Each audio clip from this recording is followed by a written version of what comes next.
I thought I knew my mother Linda pretty well after 25 years of living with her manipulations, but nothing prepared me for what I found that Tuesday evening in March. Sitting at my laptop in my childhood bedroom, reviewing my credit card statement online, I noticed charges I had never made. Spa treatments at Serenity Wellness Center for $235. Designer handbags from Nordstrom, totaling $480. Expensive dinners at restaurants I had never visited.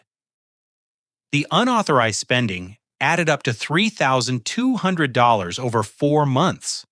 When I confronted her about stealing my credit card information, she exploded like a volcano, erupting years of suppressed resentment. "If you're so smart with money, then pay your own bills," she screamed. That night, I packed my entire life into garbage bags and moved out permanently.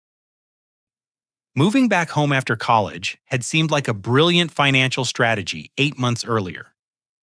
I had graduated from State University with a degree in information technology and immediately landed a position at TechFlow Solutions, a mid-sized company that provided technical support for local businesses.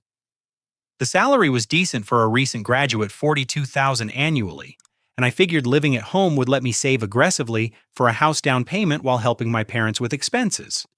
Mom had seemed genuinely supportive of my goals initially. She would bring me coffee while I worked on my laptop in the evenings, ask about my day at the office, and even brag to her friends about her son's success in the technology field. I paid her $400 every month for room and board, thinking our arrangement benefited everyone involved. Dad worked long hours at Morrison's Auto Repair, often leaving before sunrise, and returning after dark, so he remained largely absent from our daily family dynamics. For months, everything appeared to function smoothly. I maintained my own schedule, contributed to household expenses, and watched my savings account grow steadily. Mom seemed happier than she had been in years, suddenly taking better care of herself, with regular hair appointments and new clothes. I attributed her improved mood to having her adult son back in the house and contributing to family stability. The first sign of trouble came when I started noticing charges on my credit card statement that seemed unfamiliar. Initially, I dismissed them as purchases I had forgotten about or subscription services that had automatically renewed. Online shopping had become so routine that I figured I must have bought items during late-night browsing sessions and simply lost track of the transactions. But as I examined the March statement more carefully, the pattern became impossible to ignore. Every Tuesday morning when I left for early meetings at TechFlow Solutions, multiple charges would appear within hours. Serenity Wellness Center for massage therapy sessions. Bella Vista Restaurant for expensive lunch dates with friends. Premium cosmetics from Sephora. Designer clothing from department stores I never shopped at. The timing struck me as particularly suspicious because Tuesdays were when Mom had the house completely to herself.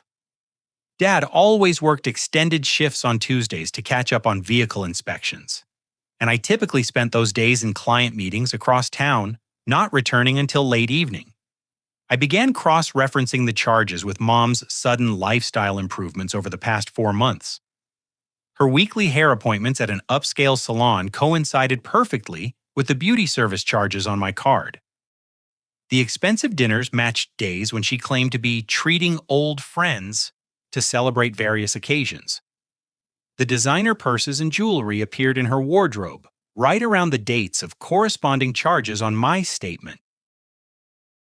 The total unauthorized spending reached $3,200, representing almost 2 months of my net income after taxes and living expenses. Money I had been planning to add to my house down payment fund had instead financed Mom's secret lifestyle upgrade. When I found my credit card information saved in her phone's shopping applications, complete with billing address and security codes, the betrayal felt like a physical punch to my stomach. She had been systematically photographing my wallet contents whenever I left it on the kitchen counter or bathroom sink. The level of premeditation involved in her theft made the situation even more devastating.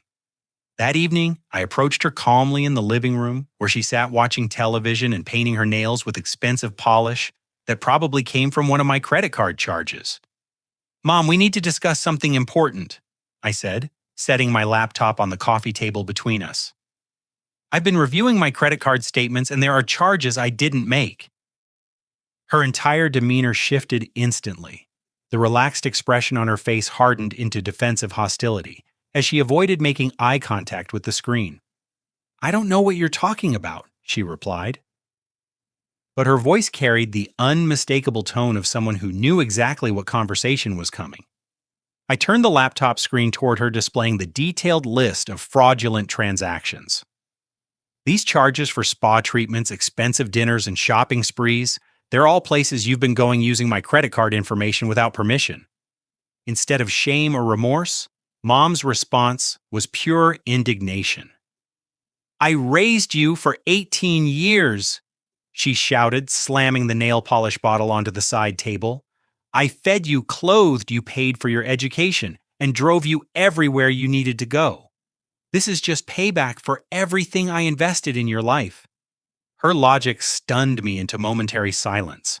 She seemed genuinely convinced that child-rearing expenses somehow entitled her to steal money from my adult bank accounts decades later. "Mom, I pay you $400 every month for room and board," I reminded her. "That's more than fair rent for living here." But taking my credit card information and making unauthorized purchases is theft, regardless of what you think you're owed from my childhood. "You live here rent-free," she screamed, completely ignoring the monthly payments I'd been making religiously since moving back home. "You eat my food, use my electricity, and benefit from everything I provide, and you want to complain about a few purchases?" The argument escalated quickly as she refused to acknowledge any wrongdoing or show the slightest remorse for violating my trust and stealing significant amounts of money. Every attempt I made to explain the seriousness of credit card fraud was met with increasingly dramatic claims about her sacrifices as a mother and my supposed ingratitude for her years of parenting.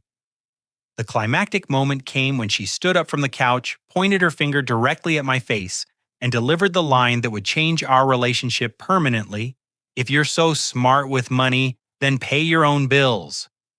But the real shock came when I discovered she had been secretly opening my mail for months, including bank statements that revealed my savings account balance of $15,000.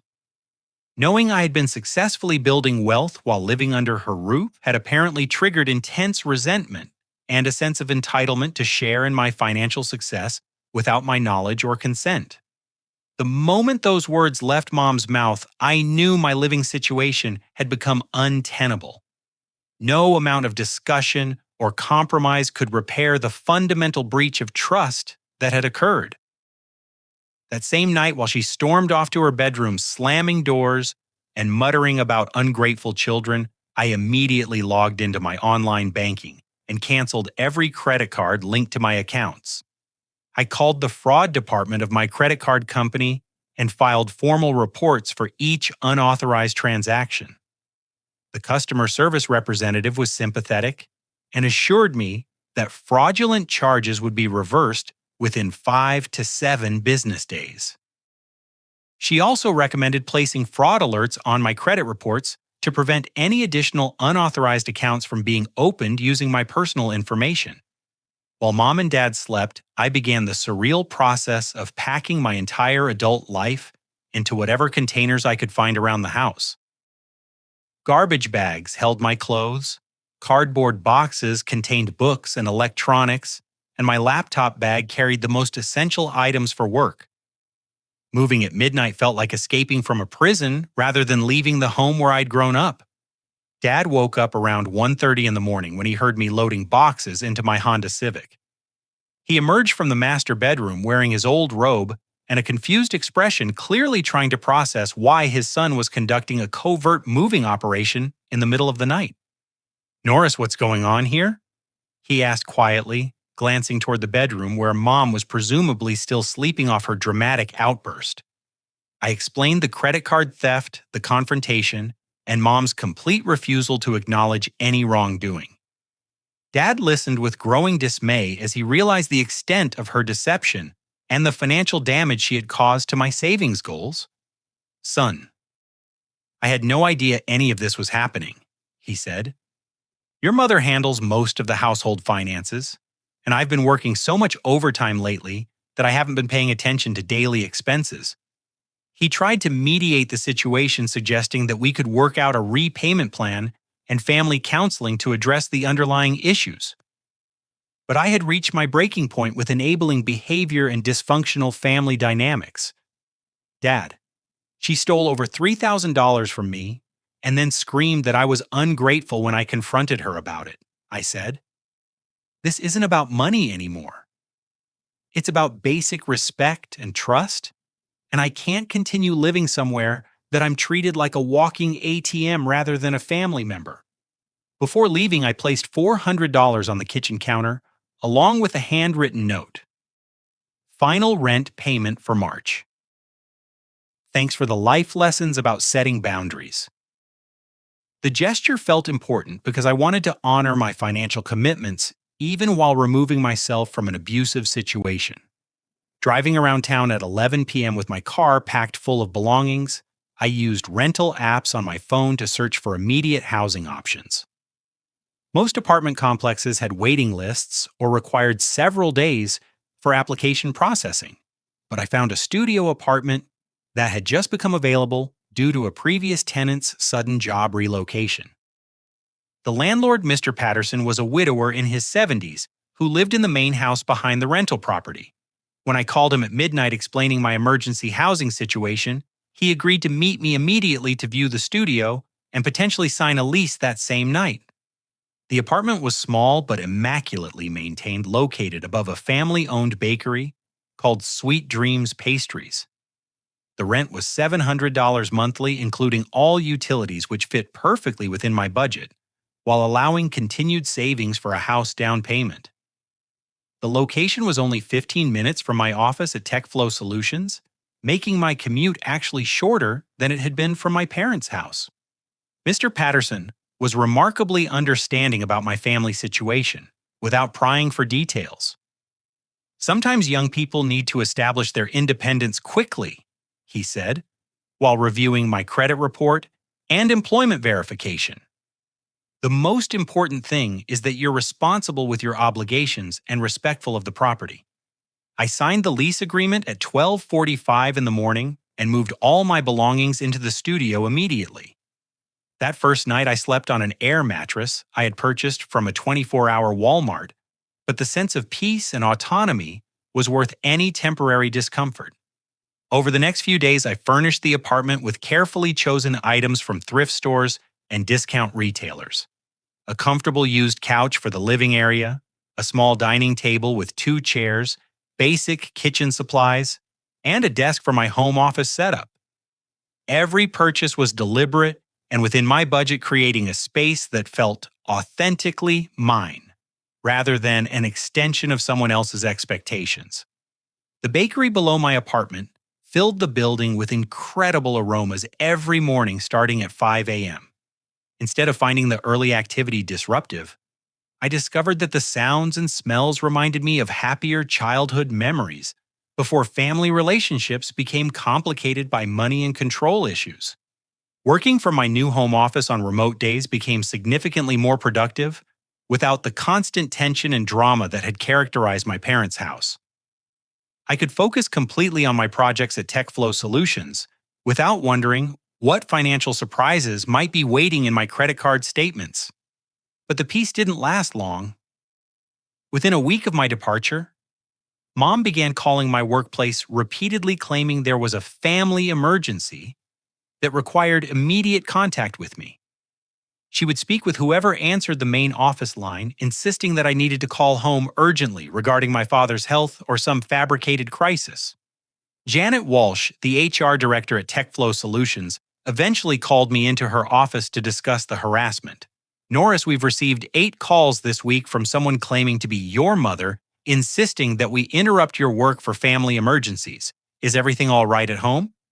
I had to explain that I had recently moved out due to financial disputes and that mom was using workplace harassment as a way to force contact after I had blocked her personal phone number. Janet was professional and supportive, assuring me that company policy protected employees from this type of external harassment. We'll handle any future calls from family members by taking messages rather than interrupting your work, she said. If the harassment continues or escalates, we can also provide documentation for legal purposes if needed. The fact that mom had escalated from personal manipulation to professional interference demonstrated how far she was willing to go to maintain control over my life and finances. It also confirmed that leaving had been the right decision, even though the process was more difficult than I had anticipated. The weeks following my departure brought an unexpected sense of liberation that I hadn't experienced since childhood.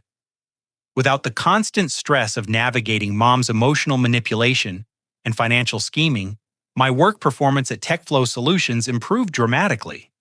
I found myself sleeping better, eating healthier meals, and actually enjoying my free time rather than dreading family interactions. My supervisor at work, Marcus Chen, noticed the positive change immediately. "Whatever's going on in your personal life, it's clearly agreeing with you," he commented during our monthly performance review. "Your technical solutions have been more creative lately, and clients specifically mention how thorough your explanations are during support calls." The recognition felt validating after months of being treated like an inconvenience or cash source at home. When a senior technician position opened up in April, Marcus recommended me for promotion based on my recent improvements and consistent reliability. The new role came with a salary increase to $48,000 annually, making my financial independence even more secure. Around the same time, I met Sarah at a local coffee shop near my apartment. She was a veterinarian who had recently moved to town to join a practice that specialized in large animal care for rural farms. We struck up a conversation about the challenges of relocating for career opportunities, and I found her perspective refreshing after dealing with family members who viewed independence as selfish betrayal. Sarah appreciated my stability and maturity in ways that my family never had. "It's rare to meet someone our age who has such clear financial goals and the discipline to achieve them," she said during our third date. "Most people I know are still figuring out basic adulting skills." Our relationship developed naturally without the drama and chaos that had characterized my family interactions. Sarah was direct in her communication, respectful of boundaries, and genuinely interested in my thoughts and experiences rather than what she could gain from associating with me. Meanwhile, mom's attempts to regain control over my life intensified in concerning ways. She began showing up at my apartment building multiple times per week, buzzing the intercom system and demanding that I come downstairs to talk. When I didn't respond, she would leave handwritten notes under my door with guilt-inducing messages like, "Your father misses you terribly," and "Family should stick together during difficult times." The notes revealed her strategy of using emotional manipulation to avoid accountability for her theft and dishonesty. Rather than acknowledging her wrongdoing or making any effort to repair the damage she had caused, she was attempting to reframe the situation as my failure to forgive and maintain family loyalty. I discovered that she had been calling my credit card companies pretending to be me and requesting information about account balances and transaction histories. Fortunately, the fraud alerts I had placed on my accounts prevented her from accessing any sensitive information, and the customer service representatives were required to verify identity through questions that she couldn't answer.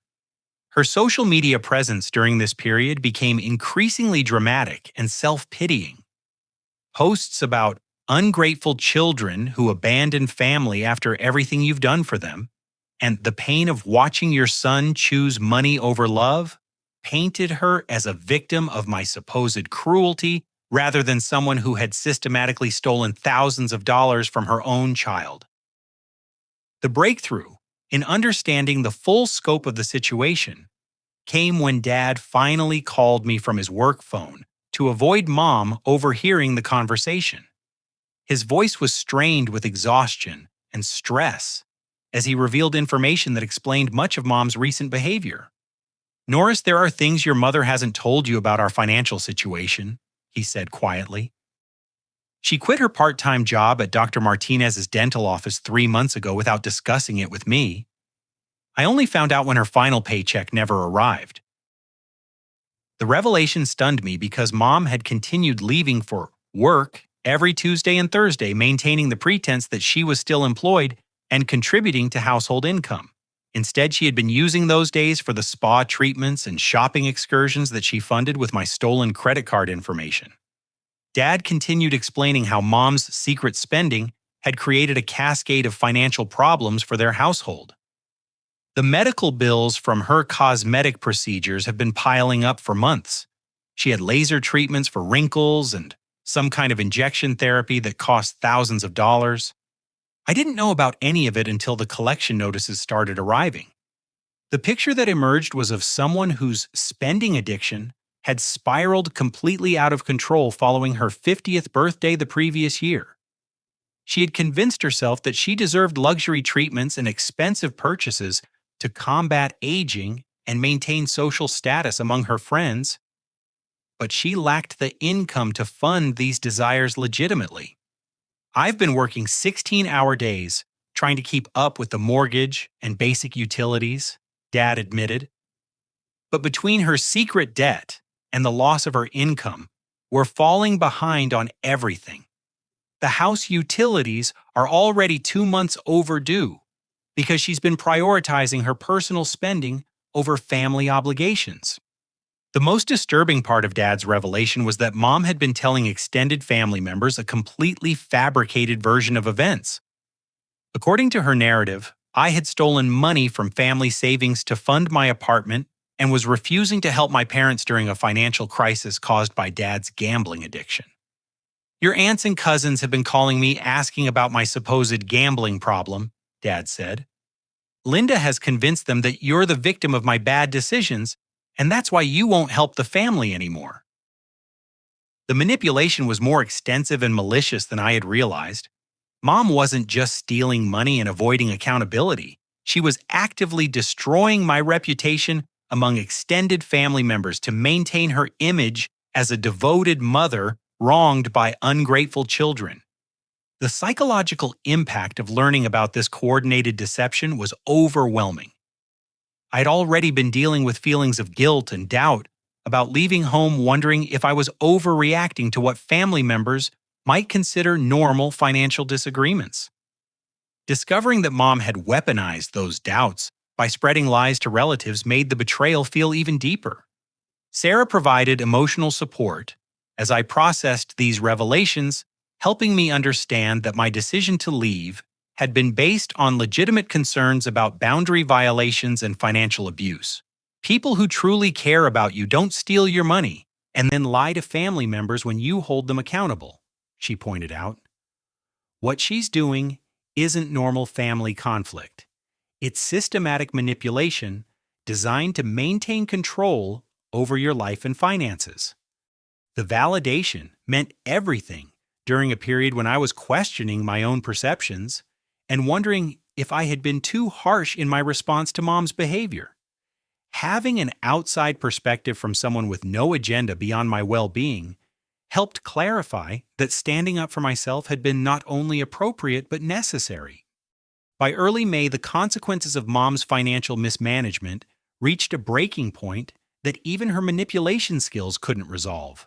Dad called me on a Friday afternoon, his voice heavy with exhaustion and defeat, to let me know that their electricity had been disconnected that morning for non-payment. "The power company sent final notices for months, but your mother kept hiding them from me," he explained.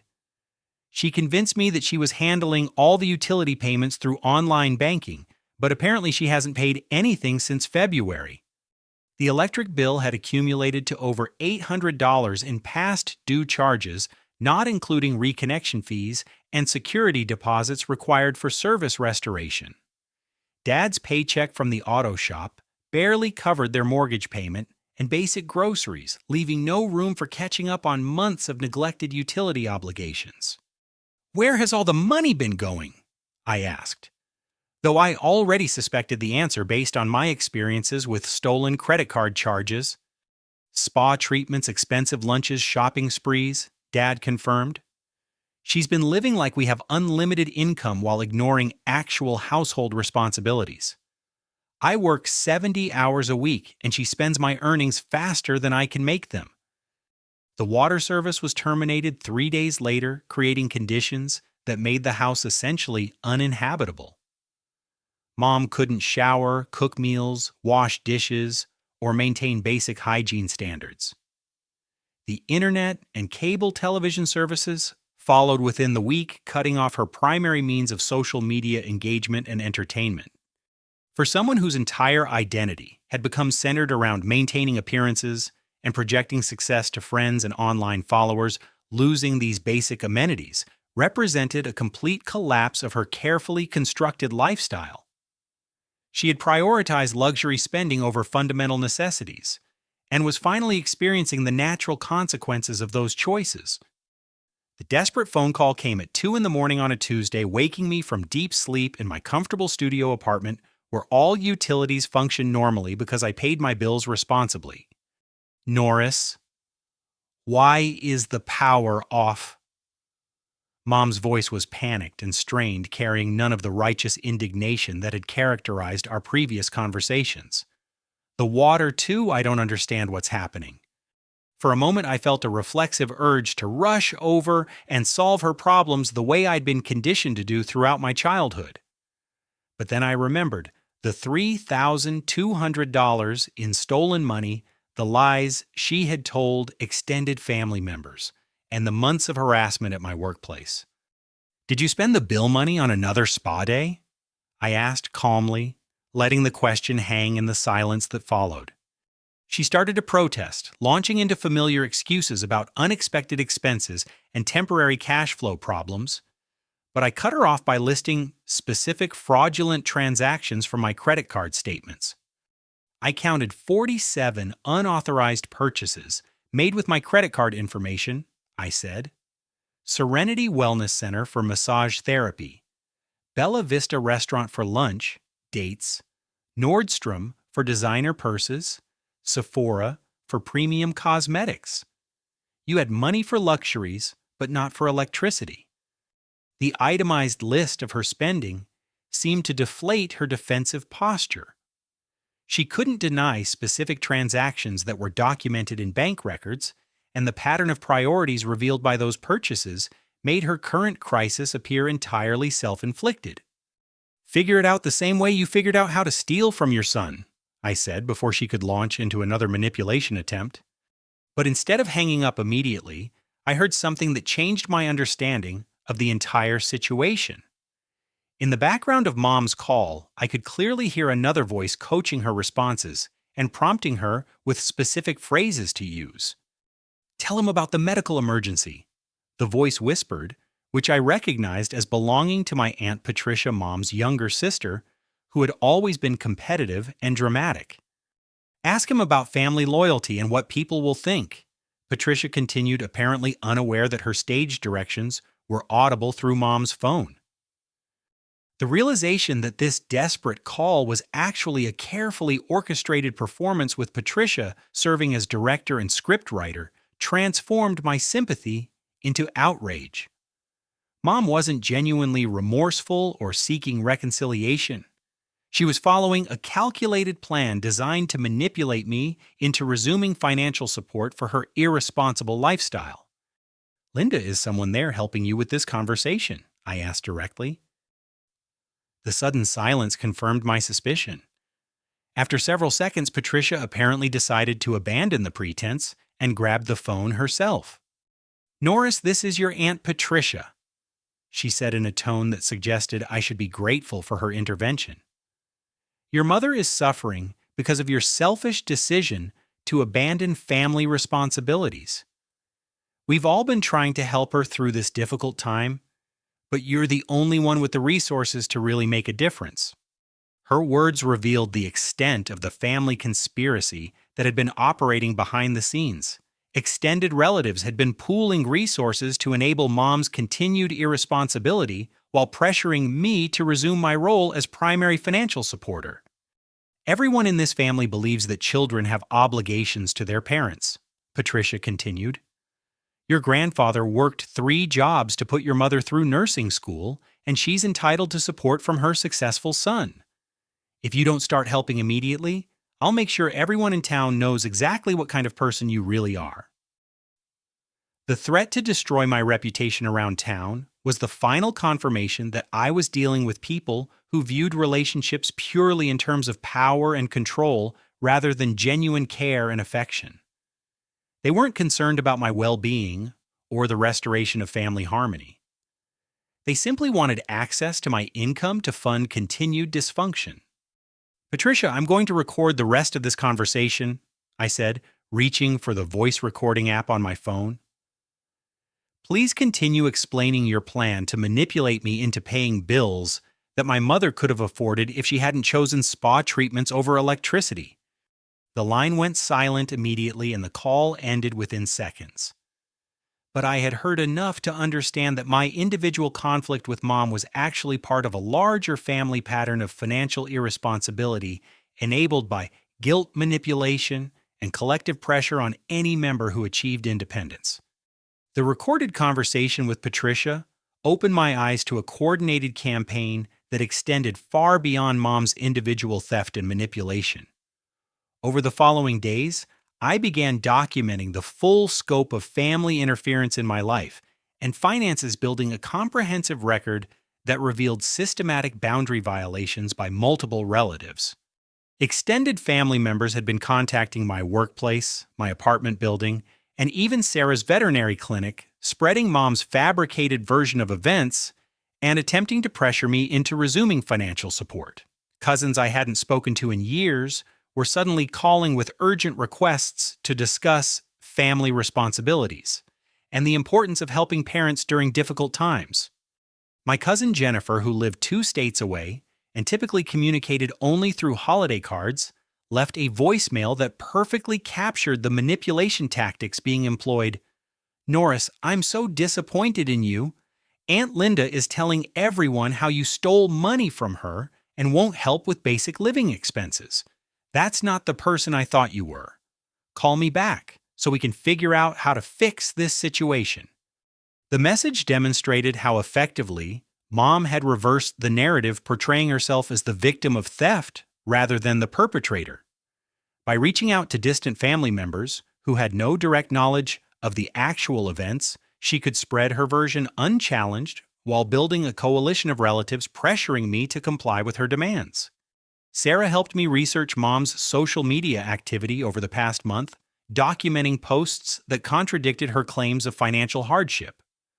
Screenshots revealed expensive restaurant check-ins, photos of new jewelry and handbags, and status updates about spa treatments and shopping excursions, all occurring during the same period when she was supposedly unable to afford basic utilities. Look at this post from last Tuesday.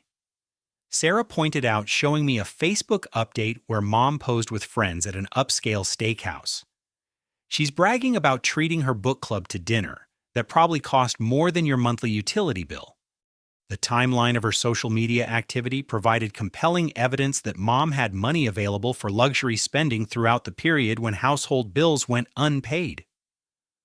Rather than experiencing genuine financial hardship, she had been making deliberate choices to prioritize personal entertainment over family responsibilities. I also discovered through mutual friends that Mom had been telling elaborate stories about my supposed psychological problems and drug addiction to explain my departure from home. According to her narrative, I had become involved with dangerous people who were exploiting my mental health issues and convincing me to steal from family members to fund substance abuse. The defamation was particularly insidious because it painted me as both villain and victim simultaneously. Family members who might otherwise support my independence were instead encouraged to view me as someone whose judgment had been compromised by external influences beyond my control. Dad reached his breaking point when he learned about the lies Mom had been spreading to their church community. She told Pastor Williams that you're involved with drugs and have been stealing from us to support dangerous habits, he said during a private conversation at a diner near his auto shop. I had to sit through a prayer circle where people were asking God to deliver you from addiction and help you find your way back to family values. The humiliation of having his son's fictional drug problem become a topic of congregational concern finally motivated Dad to confront Mom directly about her deception. I threatened to leave her unless she starts telling people the truth about what actually happened, he said. I'm not going to enable her lies anymore, even if it means our marriage doesn't survive. His willingness to choose honesty over family peace represented a significant shift in dynamics that had enabled Mom's behavior for years. Dad had always prioritized harmony and conflict avoidance, allowing Mom to control narratives and avoid accountability for her actions. Meanwhile, Mom's harassment of my workplace escalated when she filed a false police report claiming that I had stolen family heirlooms and valuable items when I moved out.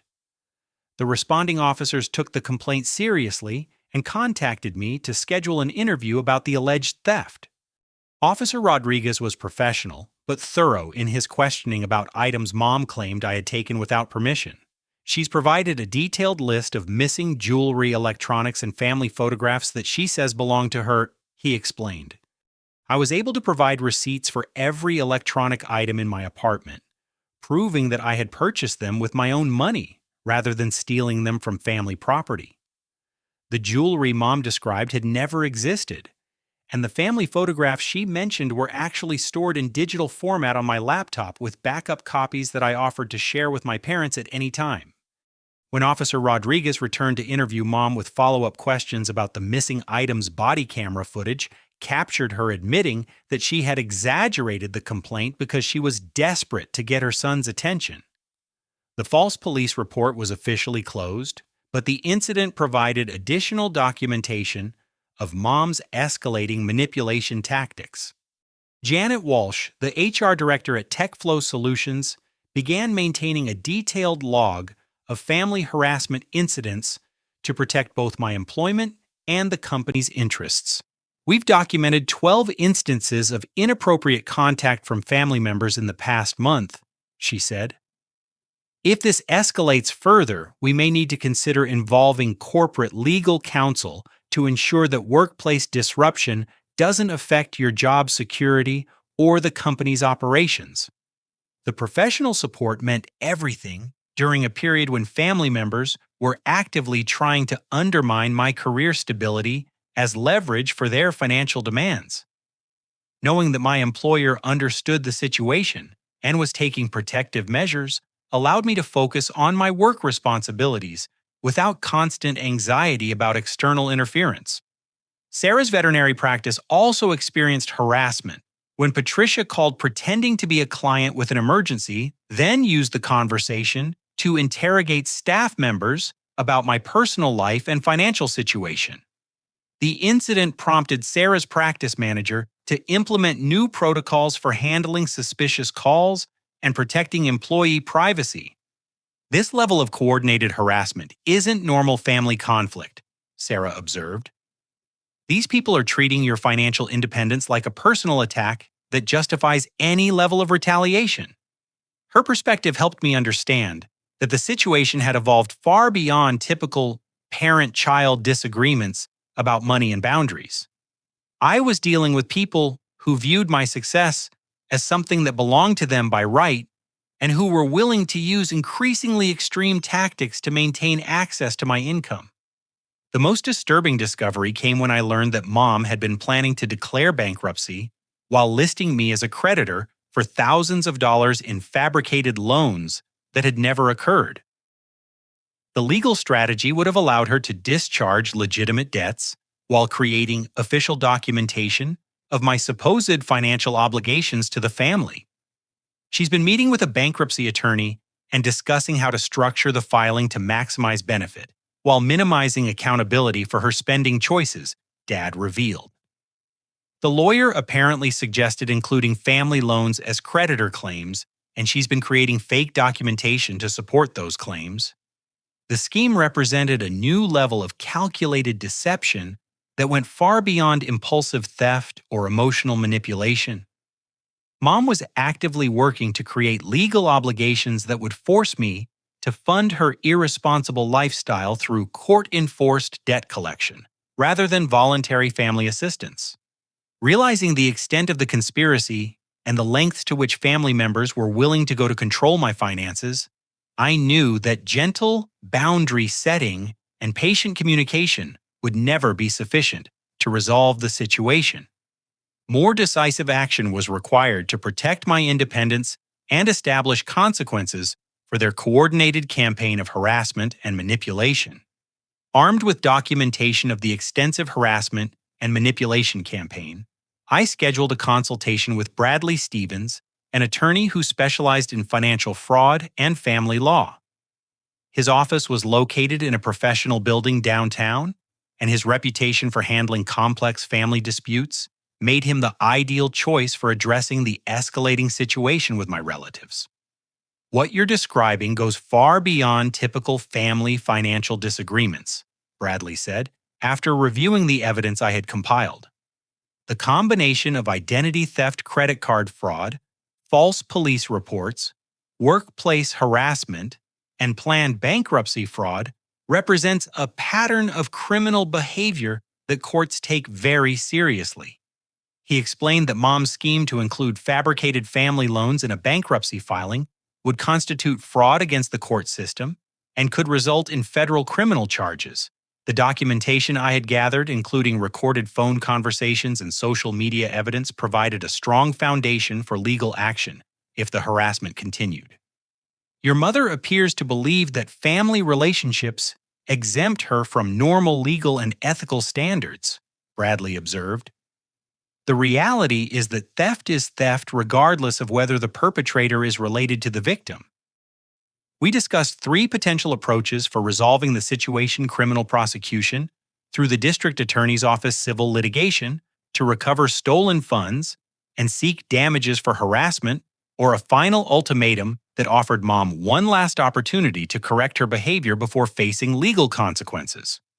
I chose the ultimatum approach because it felt most consistent with my values about giving people opportunities to make better choices before imposing external consequences. Bradley helped me draft a certified letter that clearly outlined Mom's options and the timeline for her response. The letter presented 3 alternatives.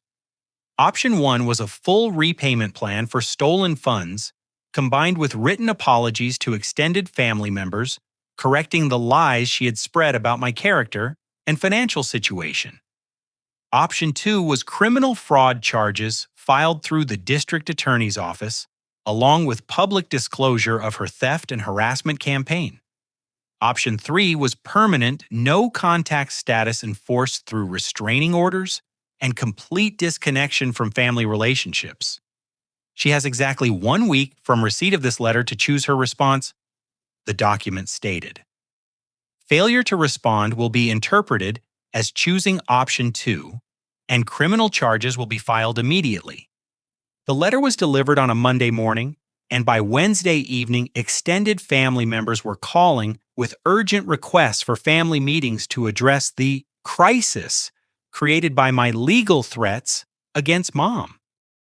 The language they used revealed that Mom had immediately shared the ultimatum with relatives while framing it as evidence of my cruelty rather than consequences for her behavior.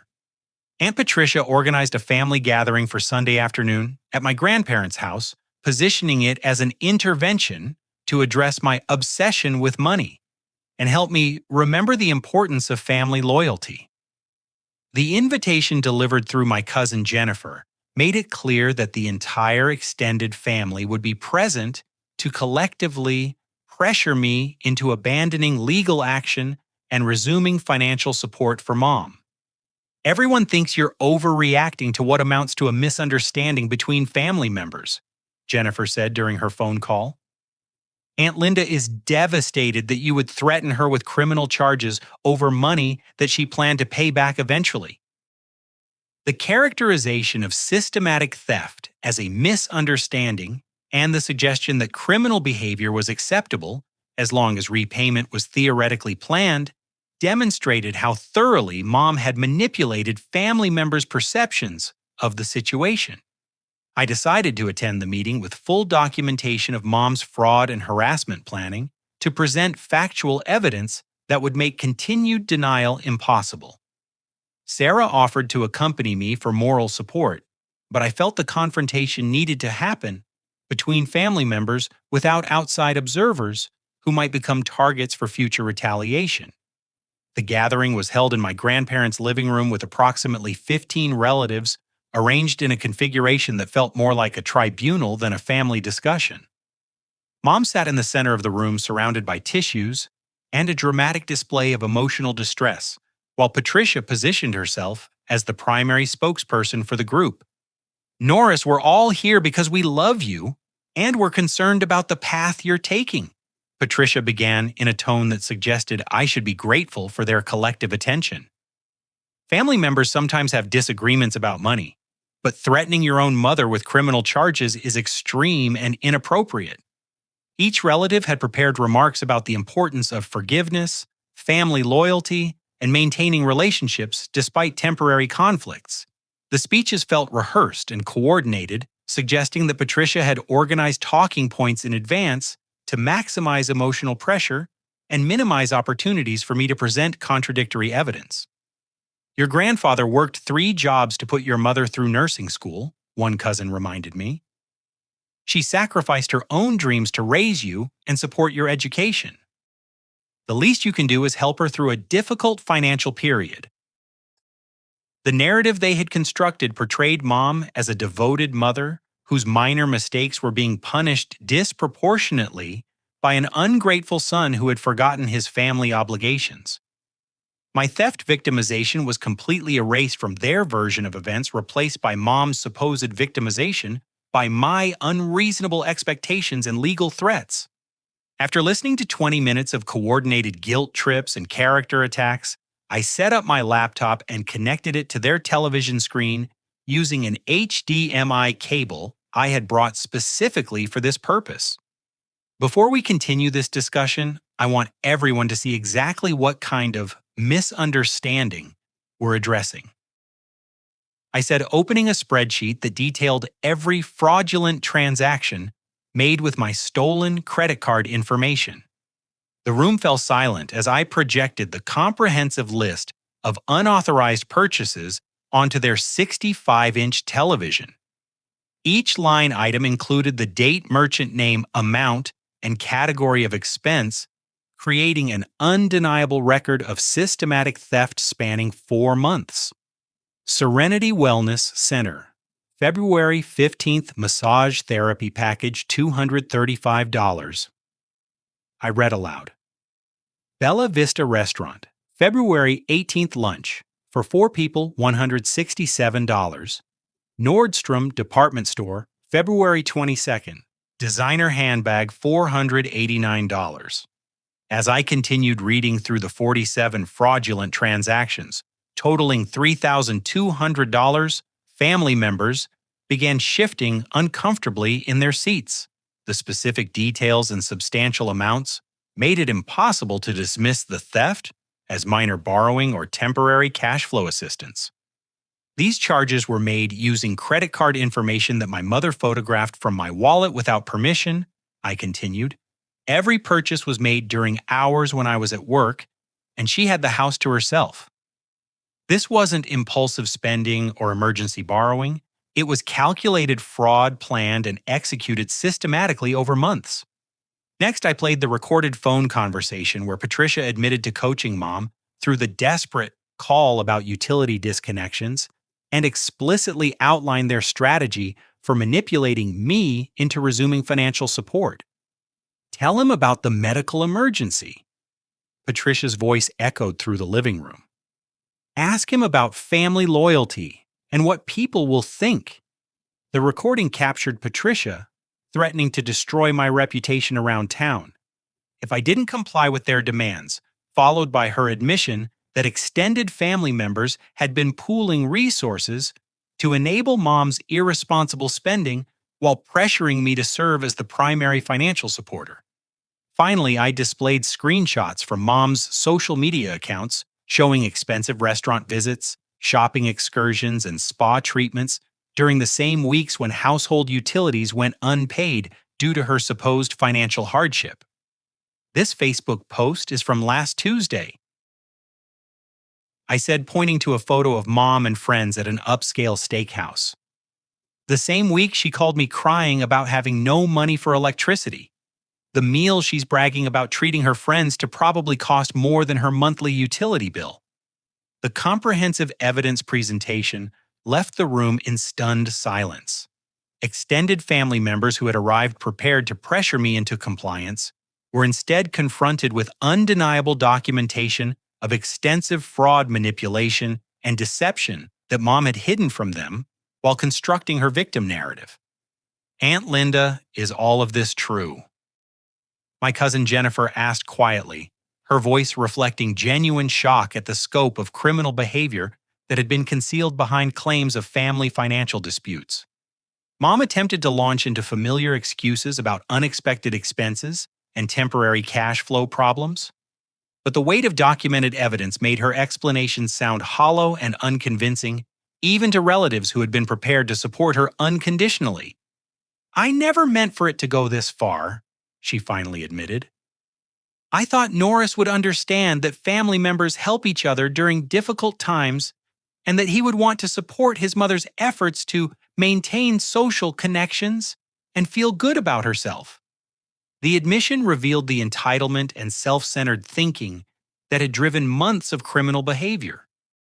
Mom genuinely believed that her desire to maintain appearances and social status justified stealing thousands of dollars from her son's savings without permission or acknowledgement.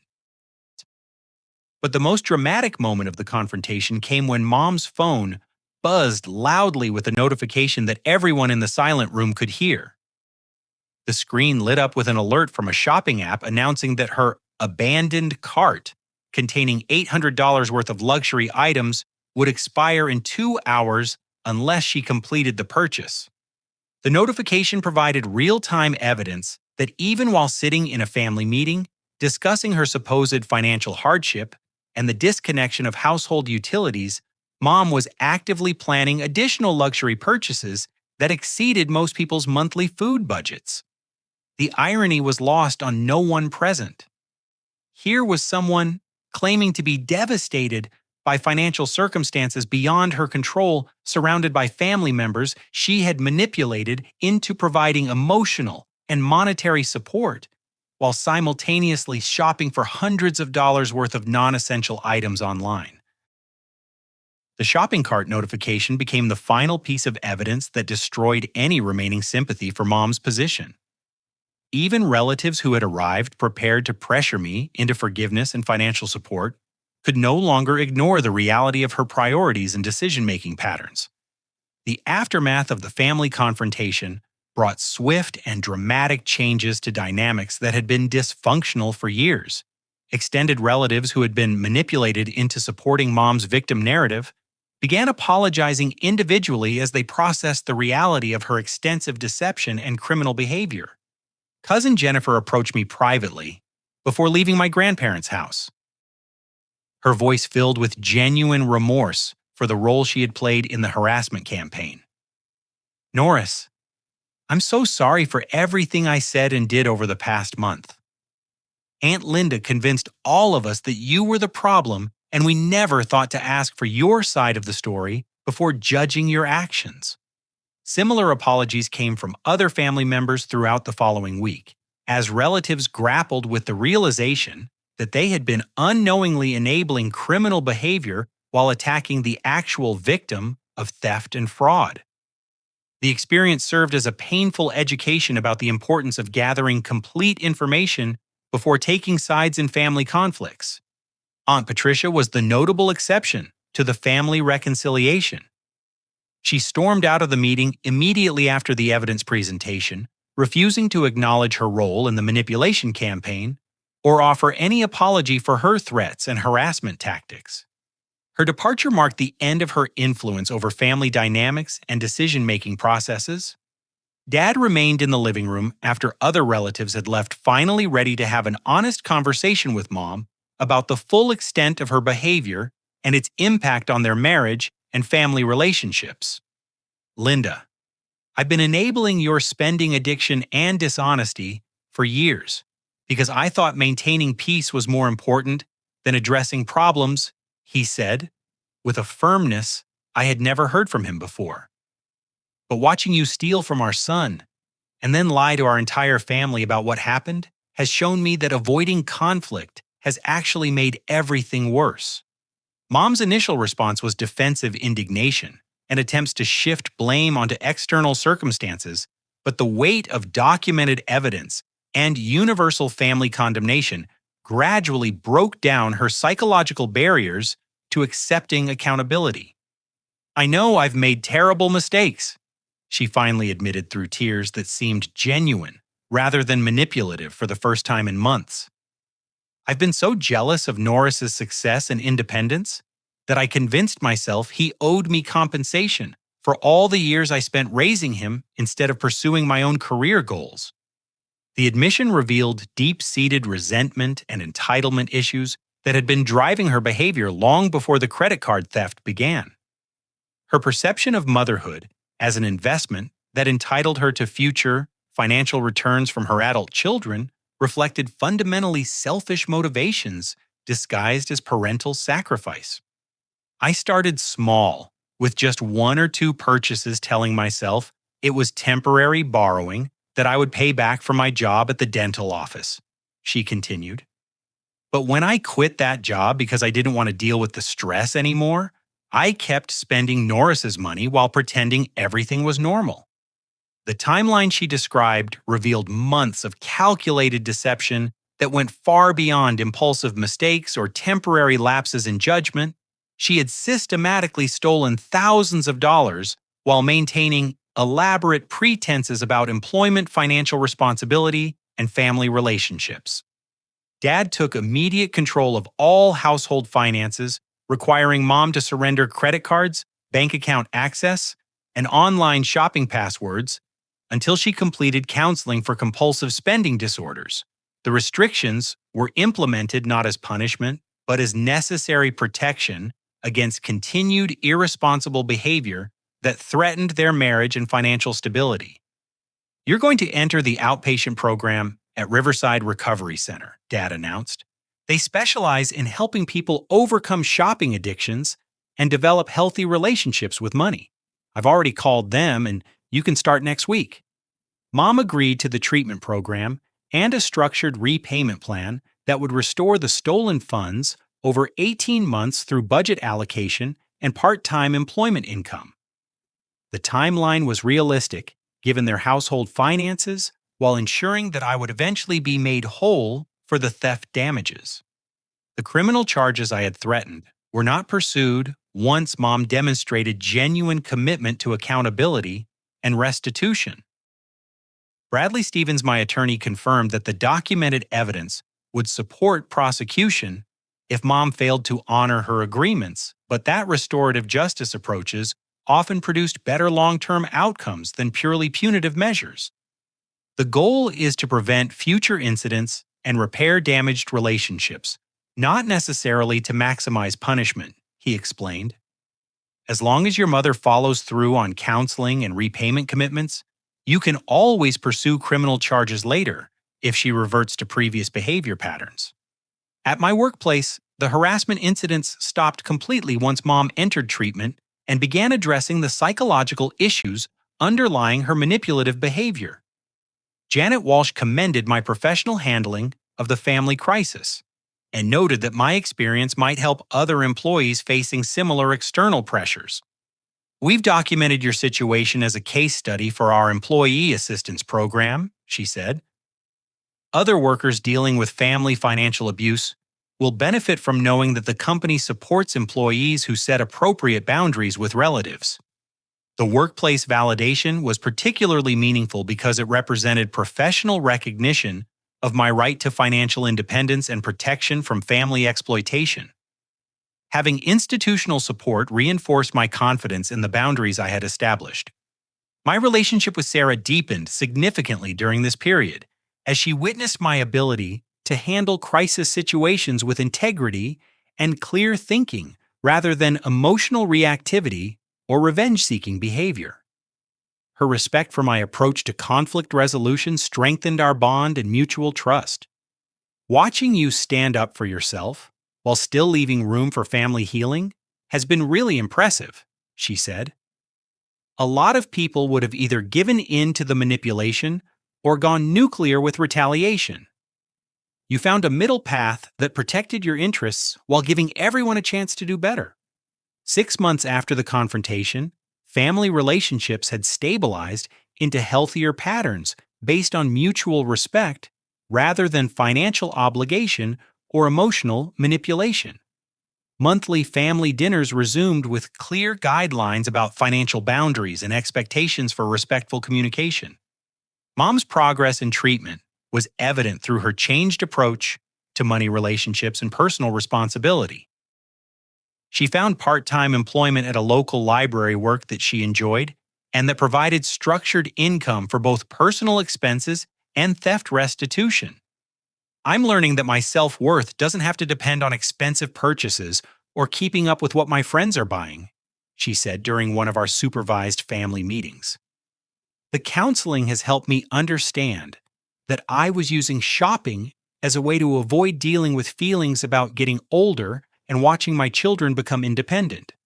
Her insights demonstrated genuine psychological growth rather than surface-level compliance designed to avoid consequences. The therapy was addressing root causes of her behavior rather than simply suppressing symptoms temporarily. Dad regained respect for both his wife and son as family dynamics became more honest and emotionally healthy. His willingness to enforce boundaries with Mom and support my independence marked a significant evolution from his previous pattern of conflict avoidance and enabling behavior.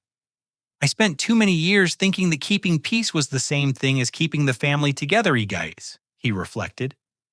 But real family relationships can't survive dishonesty and exploitation. What we have now feels more genuine than anything we've had in years. The financial restitution proceeded exactly as scheduled, with Mom making her monthly payments consistently while maintaining employment and treatment commitments. By the end of the first year, she had repaid over half of the stolen amount and demonstrated sustained changes in spending behavior and financial decision-making. My savings account resumed growing steadily as I continued working toward homeownership goals that had been delayed but not derailed by the family crisis. The promotion and salary increase at TechFlow Solutions accelerated my timeline for accumulating a down payment while maintaining my comfortable lifestyle in the studio apartment.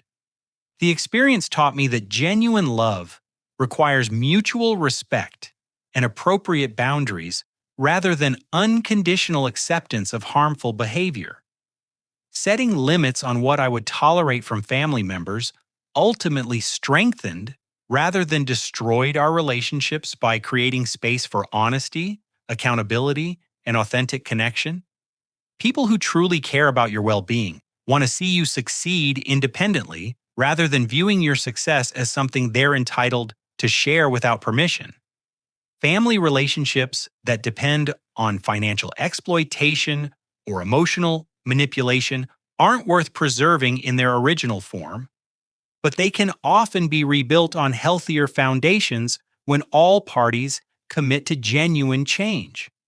The most important lesson was that financial independence represents emotional freedom from relationships based on obligation and control rather than genuine affection and mutual support.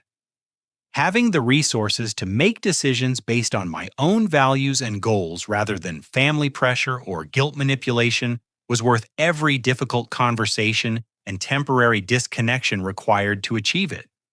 2 years later, as I signed the closing documents for my first house purchase, I reflected on how the crisis that began with stolen credit card charges had ultimately led to stronger family relationships built on honesty and respect.